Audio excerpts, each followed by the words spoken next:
après le chocolat, on va parler du vin en compagnie de Thierry Desauve. Bonjour. Bonjour. Vous êtes fondateur de Béthane et Desauve, groupe d'experts spécialisés dans l'édition de contenus et d'événements autour du vin.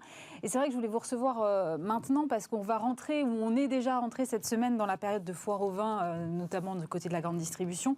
Alors, évidemment, on va le redire, à consommer avec modération, bien sûr. Mais c'est quand même l'occasion de faire le point sur ce marché. On a eu des chiffres qui ont montré quand même qu'il y avait une baisse de consommation du vin en France. Est-ce que c'est la fin d'une passion française ? Pas du tout. Ah. C'est la fin d'une époque qui est déjà bien entamée depuis longtemps. C'est l'époque où le vin était une boisson de tous les jours, où quand vous regardez les films des années 50, la famille est réunie, ils ont toujours la bouteille de rouge ouais. Là-dessus, qui a d'ailleurs pas d'étiquette, qui a le litre étoilé, on appelait ça. Ouais. Ça, c'est terminé. Alors, les gens buvaient du vin comme ça par habitude, sans se soucier vraiment de la qualité. C'était 60 litres par personne par an. C'était beaucoup. Non, pardon, c'était pas 60 litres, c'est 120 litres, le double. Et là, on est passé à 40 litres.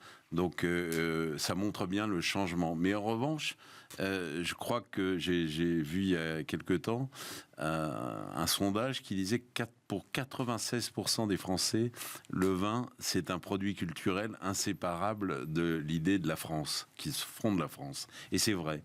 Et moi qui ai la chance, par mon métier, de me balader dans le monde entier, la culture du vin, la civilisation du vin, c'est une civilisation qui s'est beaucoup développée, sur des vins de qualité, sur des vins même de luxe parfois. Et la France est toujours l'inspirateur de cette civilisation. Donc on peut être fier de ça. Mais sur le plan de la consommation, qu'est-ce qui explique cette baisse de consommation? Parce qu'effectivement, j'entends bien, c'est peut-être pas très raisonnable, 120 litres par absolument. an. Absolument. On n'était pas non plus d'abord sur les mêmes niveaux de degrés d'alcool. Je pense que la consommation là-dessus a aussi évolué. Mais qu'est-ce qui explique qu'on sent quand même une accélération? On dit beaucoup, oui, la jeune génération, elle consomme moins de vin, elle va aller chercher plutôt d'autres choses. Est-ce que c'est la concurrence de la bière? Qu'est-ce qui, selon vous, d'abord, d'une manière générale, les boissons alcoolisées sont moins consommées qu'autrefois, et tant mieux. On le rappelle toujours, mais le vin c'est de l'alcool, la bière c'est de l'alcool, les spiritueux aussi, et à haute dose c'est pas bon du tout. En revanche, pour comprendre les nuances d'un produit et la subtilité de goût et l'émotion du goût d'un bon vin, il faut en boire un peu, pas beaucoup. Et ça, c'est un mode de consommation qui s'est implanté dans le monde entier, et en France comme ailleurs.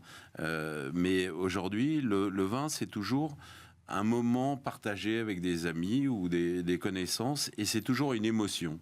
C'est presque un produit culturel. Bon, on va dire que j'en fais trop si je vous explique. C'est comme lire un livre ou parler d'un film. Mais très souvent, c'est un sujet de conversation, et ce sujet de conversation, il n'y a pas besoin d'en boire 10 verres pour l'entamer. Dès la première gorgée, on a envie d'en parler. Mais c'est vrai qu'on a aussi parfois un peu l'impression que c'est un truc de spécialiste et qu'il faut et s'y connaître un peu pour comprendre la complexité de ce qu'on est en train de boire. Alors c'est vrai, comme tout produit culturel, il faut parfois des codes. Alors tous les vins n'ont pas les mêmes codes. Il y a un développement extraordinaire du rosé, par exemple, aujourd'hui, en France, mais aussi aux États-Unis. Le rosé, c'est un vin dont les codes sont beaucoup plus simples à comprendre, et y compris dans la consommation. Beaucoup de gens vont mettre des glaçons dans le rosé, ça ne choque personne. Si vous mettez ça dans du pétrus, ça va faire un scandale. Peut-être pas. J'ai vu passer 2-3 initiatives disons, d'une nouvelle génération d'entrepreneurs du vin, autour de vin en canette, de systèmes rebouchables, pour éviter justement que le problème qu'on a, que quand on ouvre une bouteille, il faut la finir. Est-ce que ça, ce sont des choses qui sont dans l'air du temps, selon vous, qui répondent à une problématique ou pas? Alors, il y a d'abord le vin en canette.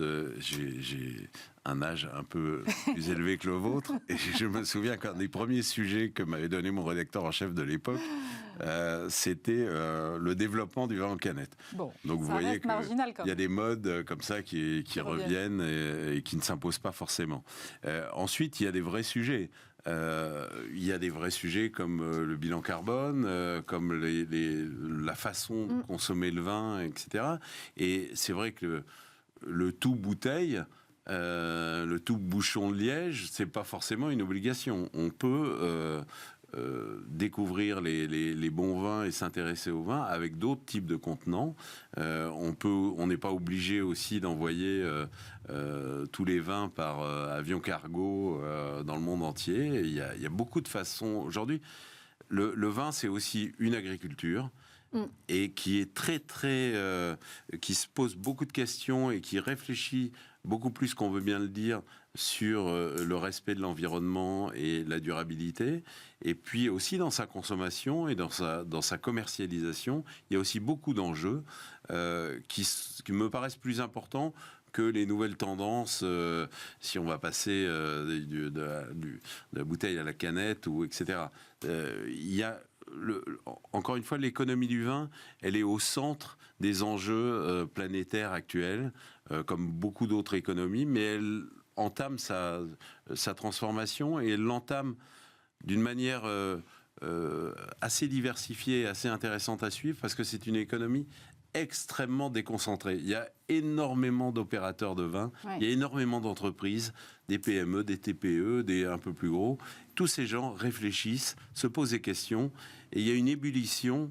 On disait, quand j'ai commencé ma carrière, on disait que le vin c'était un long fleuve tranquille, rythmé par les saisons, etc. Mais au contraire, c'est vraiment l'archétype d'une économie et d'une filière qui bouge beaucoup, qui se pose beaucoup de questions et qui réagit énormément.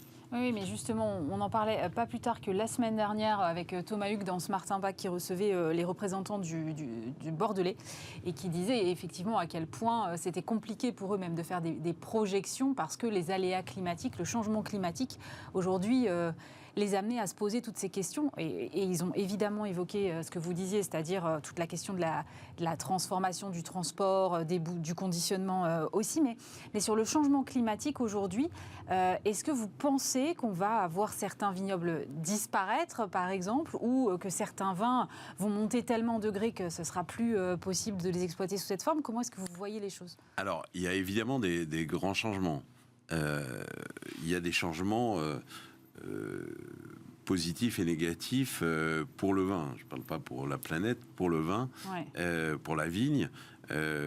Positif, c'est qu'on a beaucoup plus, au final, maintenant, de bonnes saisons et de bonnes récoltes, parfois avec des accidents climatiques compliqués. Par exemple, il y a des gels tardifs qui existaient une fois tous les 20 ans autrefois, qui maintenant sont beaucoup plus réguliers et qui sont dramatiques parce que ils bousillent les bourgeons et le début de la floraison. Ça, c'est terrible pour un vigneron.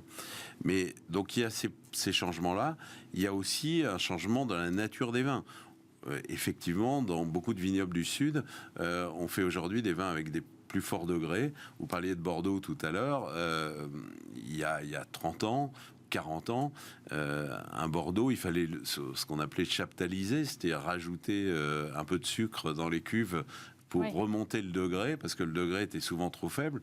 Aujourd'hui, c'est plutôt le contraire. On a des degrés qui sont à 13, 14, parfois un peu plus. Donc, c'est la limite supérieure. Mais ça peut aussi se gérer par des modes de culture différents.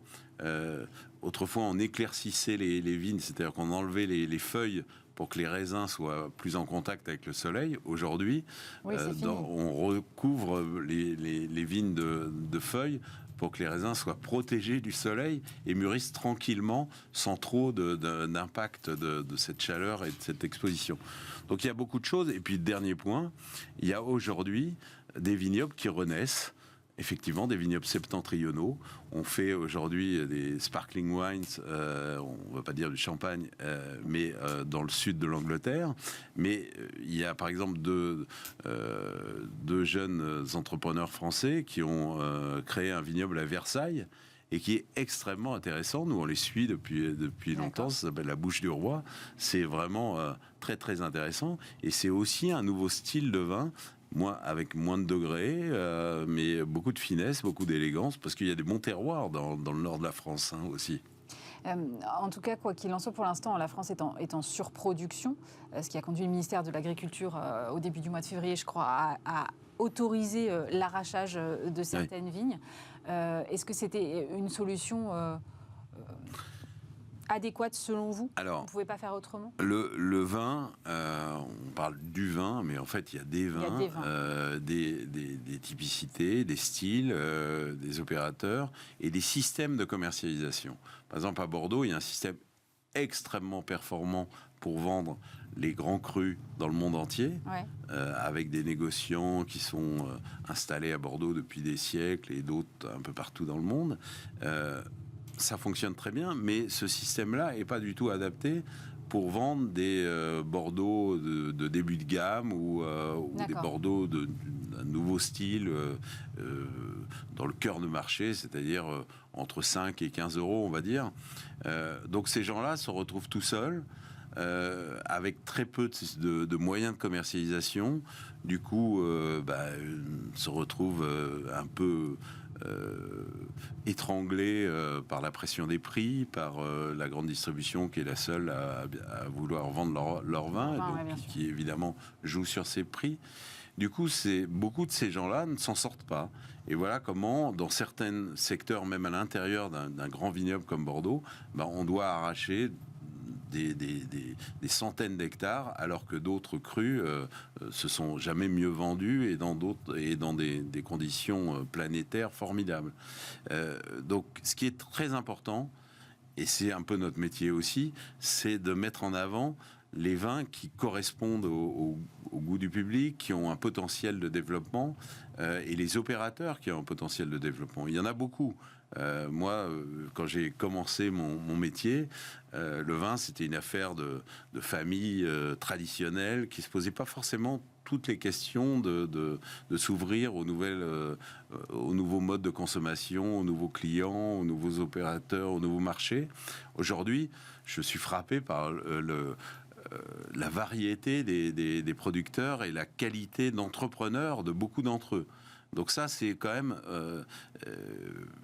un énorme potentiel de développement et d'espoir pour la viticulture française et la viticulture mondiale, d'une certaine manière. Viticulture française qui, de toute façon, marche très bien à l'export. Alors, effectivement, c'est encore une fois peut-être pas les mêmes acteurs qui sont très forts à l'export, mais je vais reprendre les chiffres, c'est 17 milliards d'euros en 2022. C'est le deuxième contributeur à l'excédent de la balance commerciale française derrière l'aéronautique. Le salut, c'est l'export? Alors, ça n'est pas... On a la chance quand même, on adore se fouetter en France. Hein. Donc on a la chance d'avoir un marché français qui est extrêmement dynamique. Le champagne, par exemple, est reparti comme en 14, si je puis dire. Oui, excellent. En France, et beaucoup de bons vins marchent très très bien en France. Mais, encore une fois, l'export, c'est... D'abord, le vin est la deuxième activité économique exportatrice. Oui, derrière l'aéronautique. Donc, c'est vraiment, ça montre bien son dynamisme. Et puis, ça intéresse le monde entier. Ça intéresse l'Est, toute l'Asie, ça intéresse les États-Unis, ça intéresse l'Amérique du Sud, etc. Et le vin français veut dire quelque chose. Nous, on a la chance de faire des événements qui s'appellent le Grand Tasting. On les fait à Paris, c'est un énorme succès, mais on le fait aussi au Japon, on les fait en Chine, on les fait maintenant. On vient de passer un accord avec Vinexpo, qui est le salon professionnel bien connu et très important. Eh bien, on va faire le Grand Tasting à Singapour au mois de mai, puis à Séoul au mois d'octobre. Je suis sûr et certain qu'il y aura un accueil formidable de tous les grands amateurs de Singapour ou de ce secteur géographique, comme des amateurs coréens. Dans le monde entier, le vin français, ça veut dire quelque chose, mais ça veut toujours dire une idée de la qualité. Merci beaucoup Thierry Dessaut. Je rappelle que vous êtes le fondateur de Béthane et Dessaut.